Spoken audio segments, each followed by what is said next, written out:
Someone's trying to lose weight, aren't they? I mean, people are taking these newfound weight loss drugs, the GLP-1 class. Ozempic, it is literally the hottest drug in the country right now. GLP-1s, commonly known as obesity drugs, are sweeping the U.S. For years, everyone's been talking about how obese America is, and the numbers back this up. The U.S. is the most obese nation on the planet, with 42% of adults being considered obese. And the problem's only getting worse. Obesity rates are rapidly rising among children and adolescents, with nearly 20% being considered obese. And that's triple the number since the mid-70s. While the American numbers are staggering for obesity, it's not just an American problem. It's a major public health challenge all over the world, with projections indicating that 1 billion people will be obese by 2030. And to date, nothing slowed the growth of obesity. Diet, calorie counting, prepackaged meals, surgery, lifestyle coaching, exercise programs, or behavior modification efforts have all done little to help the problem. Though this is quickly changing. In 2017, Novo Nordisk got the first GLP-1 drug approved called Ozempic, and I think everyone's heard of it. It's an injectable for type 2 diabetes, and though it made very little noise at first, the drugs become a huge hit. They're part of a powerful new class of medication known as glucagon-like peptide 1 or GLP-1 receptor agonists. And while it was originally developed to treat type 2 diabetes, these drugs proved very effective in helping people shed weight in clinical trials. And though Ozempic was not approved for weight loss by the FDA, in 2021, the FDA approved Wegovy, the first injectable specifically for chronic disease associated with obesity. It is meant for adults who are obese or overweight and had at least one weight-related health condition such as high blood pressure, type 2 diabetes, or high cholesterol. The FDA's approval set off a rush of prescriptions, with Hollywood limelighters competing with diabetics for these scarce initial supplies. And I'd like to preface this video by saying I'm not a doctor, this is not medical advice, nor am I a financial advisor, and this is not financial advice. I'm just some random guy. And also, I'm not judging people who use Ozempic or the weight loss drugs because they clearly work. And if they work for you, more power to you. If it helps you get healthy, I'm happy for you. Regardless, these drugs were a big hit, both on Wall Street and to doctors and their patients. So naturally, there were fast followers. The first one was Eli Lilly. In 2022, they got their own weight loss drug approved in the form of Mounjaro. It's a subcutaneous injection, just like Ozempic, but rather than a single GLP-1 agonist, it's a dual agonist. And finally, in 2023, Lilly got Zepbound approved, which is the same dual agonist as Mounjaro, but Zepbound's approved for weight loss, the same indication as Wegovy. And while there's other companies developing GLP-1 weight loss drugs, like Genentech's weight loss pill that just announced positive phase 1 data, or AstraZeneca licensing a different weight loss pill from Echogene, Novo Nordisk and Eli Lilly are really the only two big players in the space to take control of this $100 billion plus industry that is the weight loss industry. And so, the stage is set. Let's take a look and see who's really poised to win this battle. And let's start by taking a look at the financials. The blue bars are Novo Nordisk, and because they had that 5-year head start from their first approval, they have quite the lead on Eli Lilly. They reached peak sales of 14 billion USD converted from Danish krone. And interestingly enough, Wegovy, which is the weight loss version that everyone's talking about, is only doing a fraction of what Ozempic is doing. And so all the hype is around the weight loss version of these drugs. The money is really coming from diabetes. And if you look at Eli Lilly's numbers, they're quite behind, only doing 5 billion with Mounjaro in 2023, a third of what Ozempic's doing.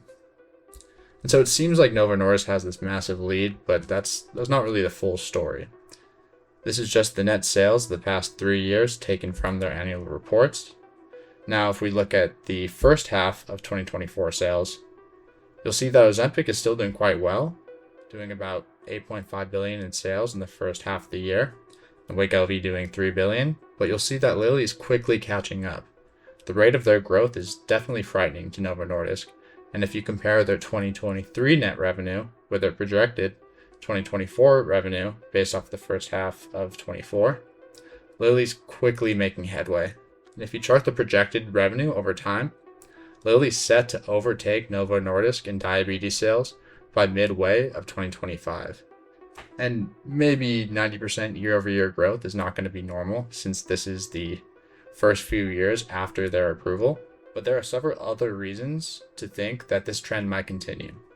So let's take a look at some of the science. Like I mentioned previously, unlike Novo Nordisk's single-agent drug that only affects one hunger hormone, Lilly's new drug acts on two hormones. A glucagon-like peptide-1 GLP-1 hormone, like Novo Nordisk's glutamide, and a glucose-dependent insulinotropic polypeptide GIP. So the dual action is proving quite effective. A recently published independent study compared the weight loss trajectories of patients taking Mounjaro and Ozempic, and the results were quite striking. Patients with Mounjaro, the Lilly drug, were significantly more likely to lose weight compared to those taking Ozempic, Novo Nordisk's drug. They were nearly twice as likely to lose at least 5% of their weight, more than twice as likely to lose at least 10%, and over 3 times as likely to lose at least 15% of their weight.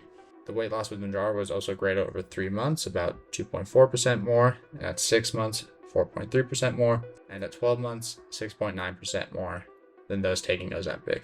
I'll also note that the rate of GI side effects were similar between the two groups. And while these two drugs were approved for diabetes, they're functionally the same as both Zepbound and Wegovy with the same active ingredient. So it seems like clinically, Lilly's dual agonist is outperforming semaglutide, and so clinically it's better, but Lilly just unveiled something huge that I think is going to change the game, and I don't see a lot of people talking about it. And that's their new direct-to-consumer telehealth platform to help push these weight loss drug sales. And it's really the ideal method for abusing the average consumer and making access to these insanely easy, even if you don't necessarily need them. We've seen companies like Cerebral, Hims, Nurex, Lemonade, and more recently Pfizer move towards this direct-to-consumer telehealth model. These companies boast insane market caps. Hims, the online telehealth platform focused towards men, has a solid $1.7 billion market cap and recently experienced a 57% revenue increase at the end of 2023. So we see tons of people getting very serious medications through telehealth platforms when they may not exactly need them, and can use a face-to-face conversation with a doctor to get the diagnosis that they really need. So Lilly's new website, Lilly Direct, makes it incredibly easy for people to get these new prescriptions online and have the drugs sent directly to them, no pharmacy needed. I went ahead and signed up for the service, and it was scary how easy it was to get approved. When I first put it in, I put my correct height and weight, which prompted me to a screen that said I wasn't eligible. Then I simply refreshed, went back, changed my height and weight a little bit, but barely.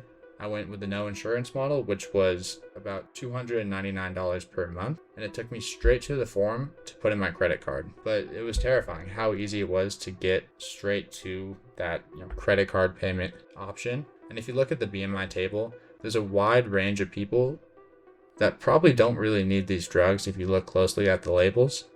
Zepbound specifically approved for people with obesity or a BMI of 30 or 27 with a prior comorbidity. Wegovy's is a bit broader. It's for people with obesity, but also to reduce the risk of major adverse cardiovascular events. Regardless, a telehealth doctor's really not going to be able to tell if you need these drugs or not. And so I was blown away when they just prompted me to put my credit card in without really much of a question. And so it's clear that if you have the means to pay for it, basically anybody can get these drugs, and I'm sure that's all by design. I will note that Lilly is releasing a vial version of Zepbound to increase supply, but I doubt that it'll be enough to really get enough drug to the people that need it. So most of these points have definitely been in favor of Eli Lilly, though Novo Nordisk just announced some big news, and I think it'll be particularly impactful in the US. Like I mentioned, Wegovy has been approved for reducing cardiovascular risk in obese or overweight adults, and this new indication added to their label is a huge win for Novo Nordisk that could drive more prescription and more insurance coverage for Wegovy. Medicare is prohibited by law by covering weight loss treatments, so classifying Wegovy as a cardiac drug can open the door to coverage for new patients. And based on a KFF analysis of Medicare data from 2020, an estimated 7% of Medicare beneficiaries, or 3.6 million people, will be able to receive Wegovy from Medicare. And though at the end of the day, I think it's safe to say that Lilly is going to come out on top of this battle of the weight loss market. Novo Nordisk does have an early lead, and new FDA approvals position them strongly. But Lilly's dual agonist drug, aggressive direct-to-consumer marketing strategy, and general pharma experience positions them well to disrupt the market that Novo Nordisk created. Though the next few years are going to be crucial to determine who will really dominate this space. And so there we have it. Lilly in first place, Novo Nordisk in second, and like in most cases in the pharma industry, the rest of us coming in last. So thanks for watching. This is my first video. If you have any suggestions for making the video better, please leave them in the comments. I'm more than welcome to receive them. Thank you.